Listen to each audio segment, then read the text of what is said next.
Tiga, dua, satu, buka bukumu, kita bertemu di T Edu. Salam jumpa kawan-kawan sekalian, ketemu lagi dalam podcast T Education. Pada podcast kali ini kita akan membahas satu topik, bukan topik hukum ya, tapi topik tentang pendidikan, yaitu UKT tidak jadi naik, tapi tetap mahal, teman-teman sekalian. Tapi sebelum itu saya ucapkan terima kasih buat teman-teman sekalian yang telah mensubscribe channel ini, dan bagi yang saat ini sedang menyaksikan tayangan video ini, tapi belum mensubscribe channel ini, kami mohon agar berkenan meluangkan sedikit waktunya untuk mensubscribe channel ini, supaya kita bisa berjumpa dalam tema-tema yang lainnya. Baik teman-teman sekalian, tema tentang pendidikan lagi kali ini. Kita membahas tentang UKT-nya nggak jadi naik. Alhamdulillah gitu ya. Tapi apakah betul UKT nggak jadi naik tapi tetap tinggi teman-teman sekalian? Nah, dalam podcast kali ini kita akan membahas tentang tiga hal ya. Kita bagi dalam tiga sesi atau tiga pembabakan, yaitu yang pertama kita bahas tentang apa itu UKT, kemudian yang kedua bagaimana cara penghitungan UKT itu dan level-level dalam UKT itu, kemudian yang terakhir apakah status perguruan tinggi negeri itu mempengaruhi UKT-nya teman-teman sekalian. Baik, yang pertama terlebih dahulu, apa itu UKT? Dulu zaman saya kuliah 24 tahun yang lalu ya, itu tidak ada namanya uang kuliah tunggal, adanya SPP ya. Itu berlaku sampai dengan tahun 2013 kalau tidak salah ingat, bahwa tujuan adanya uang kuliah tunggal ini bahwa SPP itu tidak lagi bersifat umum atau sama. Kalau dulu zaman saya kuliah antara mahasiswa dengan orang tua berpenghasilan menengah, kemudian berpenghasilan rendah dan berpenghasilan tinggi, itu SPP-nya sama. Nah, itu dianggap tidak adil teman-teman sekalian ya, sehingga perlu adanya gradasi, perlu adanya level atau tingkat dalam pembayaran SPP atau disebut dengan uang kuliah tunggal itu. Jadi besarnya nggak mungkin sama dan besarnya nggak bisa sama gitu ya antara satu orang dengan orang yang lainnya.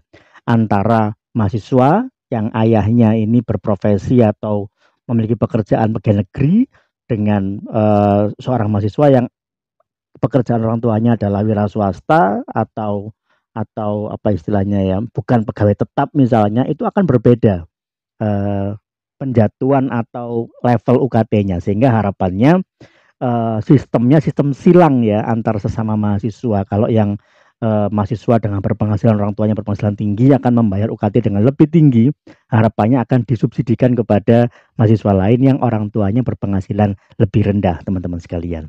Ya, apa tujuannya? Tadi di depan sudah saya sampaikan, tujuannya adalah untuk keadilan gitu ya, biar tidak sama orang yang mampu dengan yang setengah mampu, dan yang tidak mampu ini biar tidak sama ketika membayar SPP gitu ya. Nah, kemudian bagaimana cara penghitungan UKT? Uang kuliah tunggal ini diperoleh dari penghitungan BKT, beban kuliah tunggal. Nah, ada banyak sekali komponen untuk menghitung BKT itu teman-teman sekalian ya. Ini sebagai contoh atau ilustrasi atau gambaran, BKT itu ditetapkan oleh perguruan tinggi negeri, ditetapkan berdasarkan kebutuhan apa yang akan dilaksanakan oleh mahasiswa mulai dari dia masuk sampai dengan dia lulus. Hitungan standarnya adalah 8 semester untuk S1. Misalnya ketika baru pertama masuk mungkin ada tes kesehatan, dibebankan di situ berapa tes kesehatannya, mungkin 300.000 misalnya. Kemudian tes bebas narkotika. Beberapa kampus sudah mensyaratkan bebas narkotika. Mungkin dihitung 500.000 misalnya. Kemudian pengukuran jas alma mater ya. Pengukuran pengukuran ya, penghitungan untuk orientasi mahasiswa atau penerimaan mahasiswa baru misalnya, dihitungkan bebannya. Termasuk biaya-biaya yang dikeluarkan ketika nanti semester akhir untuk praktik kerja lapang, untuk magang, kemudian untuk tugas akhir, untuk kuliah kerja nyata, kemudian tes TOEFL, kemudian ada lagi tes sertifikasi kompetensi, pelatihan ini dan itu dan lain sebagainya. Nah, semua itu dihitung teman-teman sekalian, mulai dari awal dia masuk sampai dengan lulus, yang dihitungnya adalah normanya 8 semester untuk mahasiswa S1. Nah, ketemulah namanya biaya kuliah tunggal atau BKT. Nah, BKT inilah yang diajukan kepada pemerintah, setiap bagi PTN itu diajukan kepada pemerintah.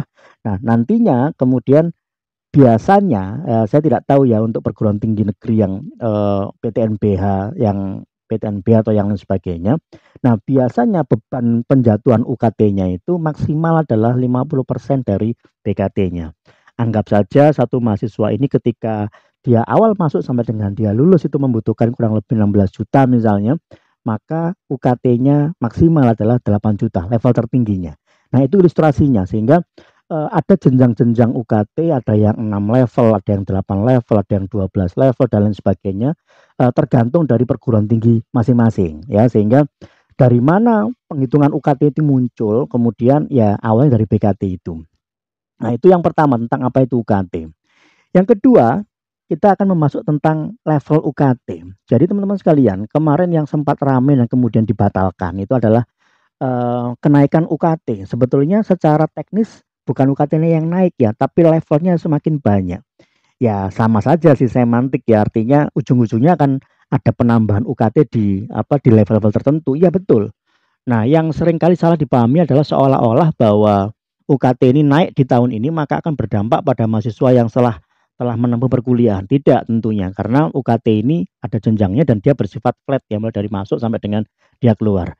Nah, saya tidak tahu bagaimana mekanisme penghitungan SPP ya kalau untuk perguruan tinggi swasta, apakah seperti atau tidak, tapi yang jelas UKT ini bentuknya per level. Saya tidak tahu juga sekali lagi apakah di perguruan tinggi swasta juga mengenal sejenis UKT yang levelnya tidak sama, saya tidak tahu, tapi dari PTN ini ada level-levelnya.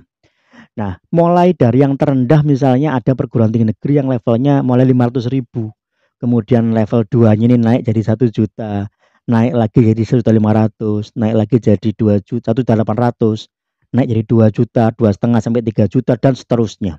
Nah, ini berbeda-beda teman-teman sekalian, nanti tergantung pada bentuk perguruan tinggi negerinya. Sehingga ketika ada perguruan tinggi negeri yang mahasiswanya cuma kena level 1 yang hanya 500.000 misalnya, ya itu UKT yang harus dibayarkan. Tapi kemudian ada surat edaran dari Menteri Pendidikan di akhir tahun 2023 kemarin yang minta penghitungan BKT ulang kepada perguruan tinggi negeri. Nah, inilah yang kemudian yang menjadikan perguruan tinggi ini mengusulkan penambahan level baru. Di mana penambahan level baru ini kemudian tidak ada yang mengutak-atik level dari awal ya, dari 1 sampai 6 misalnya, ditambah jadi level 9. Nah, ada yang mengutak-atik lagi 1 sampai 6-nya ini diotak-atik lagi. 1 sampai 4 ini awalnya levelnya sekian, kemudian bergeser.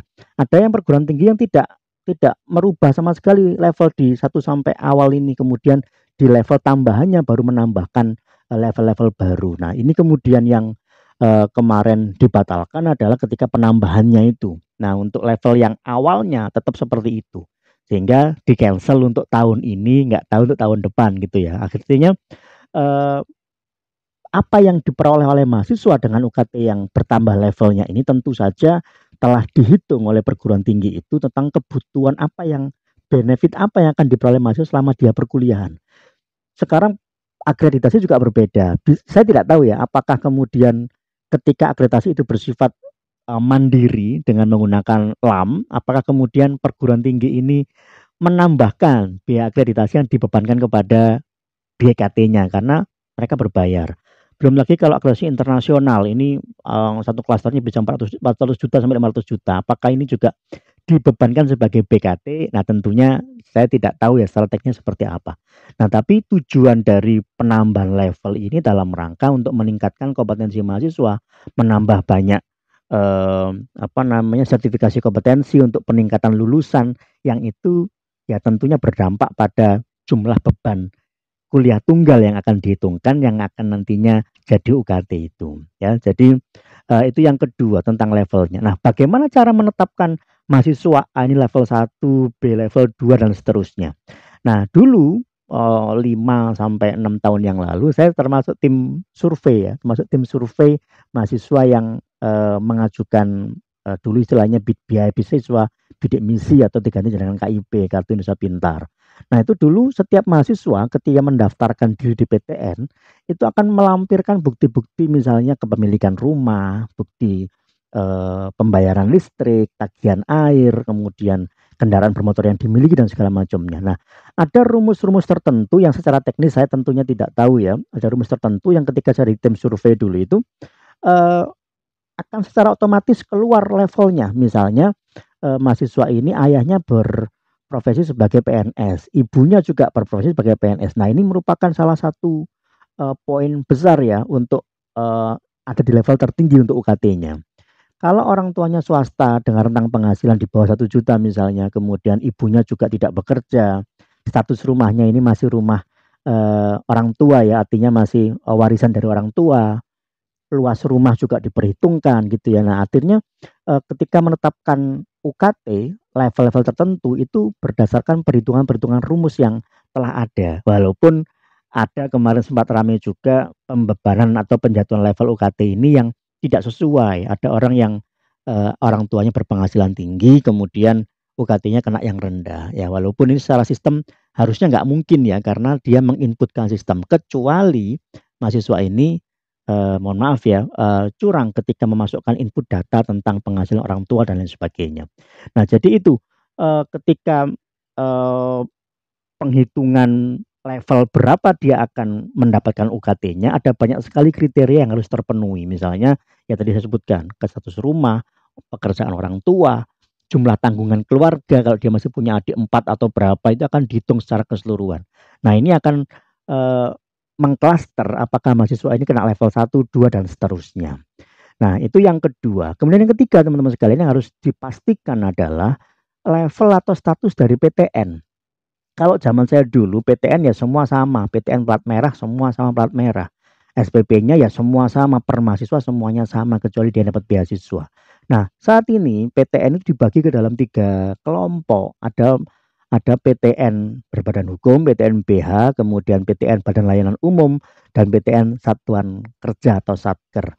Dari kurang lebih 184 jumlah PTN di Indonesia, yang PTN BH itu sudah 21. Di Jawa Timur sendiri tentunya ada UNESA, ada UNER, ada ITS, ada Brawijaya ini yang sudah PTN BH. Kemudian ada yang kedua PLU. PLU itu kurang lebih dari 184 PTN di Indonesia, 101 kurang lebih PTN-nya sudah PLU, sehingga yang sisanya 60-an kurang lebih itu masih satker. Nah, dampaknya apa teman-teman sekalian? Dampaknya ke level UKT-nya. Perbedaan status mulai dari BLU kemudian PTNB, mulai dari PTNBH kemudian BLU sampai satker ini berpengaruh pada sistem keuangannya. Kalau satker ini semua keuangannya berasal dari pemerintah, sehingga sistem penghitungan keuangannya akan diatur oleh pemerintah, sehingga dalam penentuan UKT-nya itu biasanya tidak terlalu mahal levelnya. BLU ini intermediate, range-nya sudah mulai 5 ke atas untuk level tertingginya dalam UKT-nya. Kalau PTNBH dipastikan akan levelnya lebih, jenjangnya lebih panjang dan lebih, dalam kutip ya, lebih mahal SPP-nya. Nah, ini yang kemudian banyak sekali pro dan kontra. Semakin tinggi status PTN-nya, maka semakin mahal biayanya. Ya, tidak keliru ya, ketika saudara orang tuanya adalah berpenghasilan tetap, pegawai negeri sipil, dimanapun tempat Anda kuliah di perguruan tinggi negeri, maka hampir dipastikan UKT-nya dapat level yang paling tinggi karena orang tuanya dianggap sebagai pegawai negeri, kemudian berpenghasilan tetap dan lain sebagainya. Nah, tapi kalau yang kita sasar ini adalah PTNBH, maka hampir tidak mungkin UKT-nya itu levelnya menengah ke bawah, pasti tinggi. Walaupun bisa saja ya, di awal tadi saya sampaikan kalau status ekonomi kita nggak terlalu tinggi, penghasilan orang tua kita, status rumah, tanggungan kita juga banyak, maka mungkin saja kita dapat level yang rendah di perguruan tinggi yang levelnya PTNBH. Nah, seperti itu cara penghitungannya teman-teman sekalian, sehingga ketika banyak sekali isu yang ramai komersialisasi pendidikan dan lain sebagainya, ya ini tentu saja semuanya berdampak pada sistem pendidikan, berdampak pada status level perguruan tinggi negeri dan lain sebagainya, sehingga harapannya semakin tinggi UKT yang kita bebankan atau kita bayarkan, maka benefit yang kita peroleh akan semakin bagus atau berdampak pada fasilitas.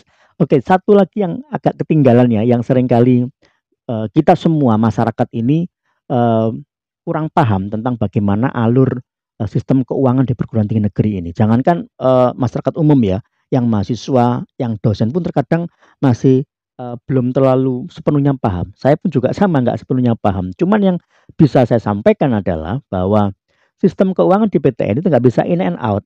Seolah-olah bahwa murni mahasiswa ini membayar UKT dan itu akan kembali seluruhnya kepada mahasiswa. Tidak demikian karena UKT itu akan masuk sebagai PNBP.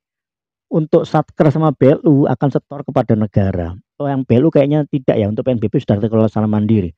Yang Satker ini semua masuk negara PNBP, kemudian dikembalikan kepada perguruan tinggi negerinya, baru dikelola dengan skema yang telah ditentukan. Artinya berapa yang kita bayarkan, berapa yang kita peroleh di perguruan tingginya itu kadang-kala tidak sama persis seperti hitung-hitungan matematis yang kita ketahui gitu ya, sehingga ini yang terkadang kita juga sulit untuk menyampaikan kepada mahasiswa, kepada masyarakat umum bahwa UKT yang dibayarkan itu memang kewajiban dari mahasiswa dan akan berbalas menjadi hak mahasiswa atas fasilitas dan sarana prasarana yang memadai ya. Tapi terkadang kala perguruan tinggi ketika menganggarkan untuk peningkatan kompetensi atau apa itu dapat review dari kementerian yang akhirnya kegiatannya tidak dapat terlaksana dan lain sebagainya, sehingga ada sistem keuangan yang berbeda antara Satker, PLU dan PTNBH. Semakin tinggi level perguruan tinggi negerinya maka semakin leluasa dia mengelola keuangannya. Harapannya adalah dia dapat memberikan surplus yang lebih layak, lebih bagus kepada mahasiswanya. Kita tahu bahwa banyak kampus besar sekarang makin bagus kampusnya ya, membangun dengan semakin megah gitu ya. Ya apa namanya, sorotannya adalah oh ya pantas kampus mahal sehingga fasilitasnya bagus. Nah, ini masyarakat awam memandangnya seperti itu. Ya tidak sepenuhnya keliru gitu ya, tapi tidak juga sepenuhnya benar gitu ya, karena ada kadangkala ada bantuan pemerintah yang dirupakan gedung, kadangkala ada bantuan dari masyarakat umum CSR bentuknya fasilitas dan surplus yang lainnya gitu, sehingga tidak sepenuhnya fasilitas yang kita peroleh itu memang benar-benar dari UKT, tapi memang tujuan utamanya adalah kita membayar UKT mahasiswa itu adalah untuk memperoleh benefit berupa pembelajaran yang lebih baik dan fasilitas yang lebih memadai gitu ya. Nah, mungkin demikian podcast singkat kita tentang UKT ini, uang kuliah tunggal ini yang mahal dan tidaknya memang benar-benar relatif ya, karena kita dalam ekonomi yang berbeda-beda gitu. Cuman yang hampir bisa saya sampaikan di sini adalah bahwa peningkatan UKT itu menyesuaikan dengan level tertentu. Maka ketika penghasilan orang tua itu baik secara ekonomi dan kita berharap memperoleh UKT yang rendah, tentunya tidak adil ya dengan konsep UKT yang dibangun sama pemerintah.